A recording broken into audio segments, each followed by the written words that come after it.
শুরুতেই নজর রাখবো বাগনানের দিকে। খুনের কড়া শাস্তি হবেই, দরকারে অভিযুক্তদের পাতাল থেকে খুঁজে বের করে গ্রেফতার করতে হবে। পুলিশ মন্ত্রী হিসেবে দৃষ্টান্তমূলক শাস্তি দিয়ে বোঝাতে হবে যে আইন হাতে তুলে নিয়ে যা খুশি তা করা যাবে না। শনিবার বিকেলে বাগনানে নিহত দলীয় কর্মী প্রশান্ত দের বাড়িতে গিয়ে পরিবারকে আশ্বাস দেওয়ার পর সাংবাদিকদের মুখোমুখি হয়ে কড়া বার্তা দিলেন মুখ্যমন্ত্রী শুভেন্দু অধিকারী। আর কি বলেছেন তিনি শোনাবো আপনাদের। ভারতীয় জনতা পার্টির অ্যাক্টিভিস্ট এবং এলাকার খুব নন সোশ্যাল ওয়ার্কার, তাকে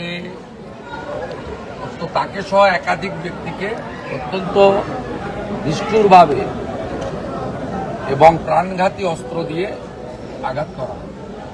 প্রায় 4-5 জনকে গুরুতর আহত অবস্থায় কলকাতায় প্রথমে প্রাইভেট হসপিটালে, পরে SSKM-এ তারা এখনো আছেন। গতকাল তাদের ওটি হয়েছে।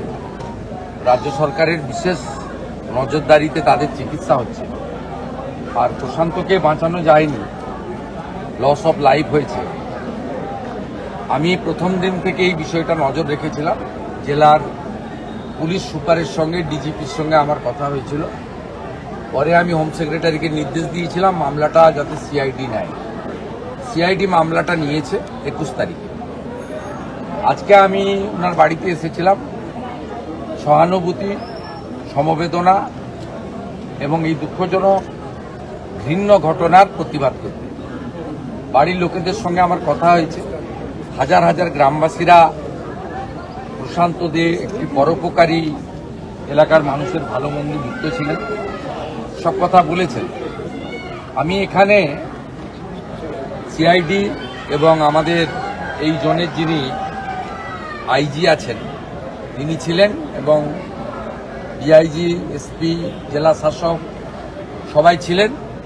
আমাদের হাওড়া জেলার 3 MLA আমার সঙ্গে ছিলেন, যারা আমাদের পার্টির MLA, বিজেপির MLA, আমার কলিগ, তারা ছিলেন। আমি পুরো বিষয়টা রিভিউ করেছি।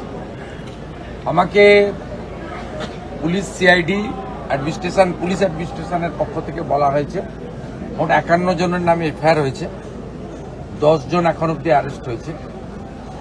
আমি তাদেরকে নির্দেশ দিয়েছি বাকি 41 জন যেখানেই থাকুক, পাতালের ভিতরে থাকলেও খুঁড়ে বের করে অ্যারেস্ট করতে হবে। দ্বিতীয়ত হচ্ছে জেলা শাসক মহোদয়কে ধন্যবাদ জানাই। প্রথমেই তিনি 4 লক্ষ টাকা ডিজাস্টার যে ফান্ড আছে জেলার, সেখান থেকে পরিবারকে দিয়েছিলেন। আবারও বলি, অর্থ দিয়ে মৃত্যুর ক্ষতিপূরণ হয় না। পরিবারের পাশে দাঁড়ানো কর্তব্য, যে কোনো সরকারের কর্তব্য।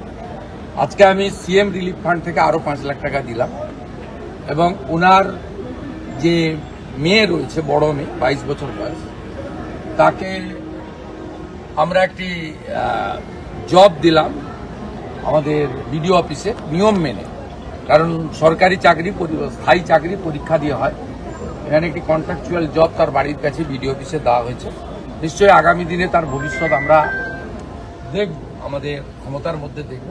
এটা টেম্পোরারি তাদের পরিবারের পাশে দাঁড়ানো, যাতে পরিবারের মূল আর্নিং মেম্বার তিনি চলে যাওয়ার পরে পরিবারটি অনাথ না হয়ে যায়, এটাও আমাদের কর্তব্যের মধ্যে পড়ে। ওর বৃদ্ধ বাবা মাকে যাতে ওল্ড এজ পেনশন এবং অন্যান্য যে ওয়েলফেয়ার মেজার্স আছে, জেলা শাসক মহোদয়কে আমি বলেছি, তিনি এটা করে দেখবেন।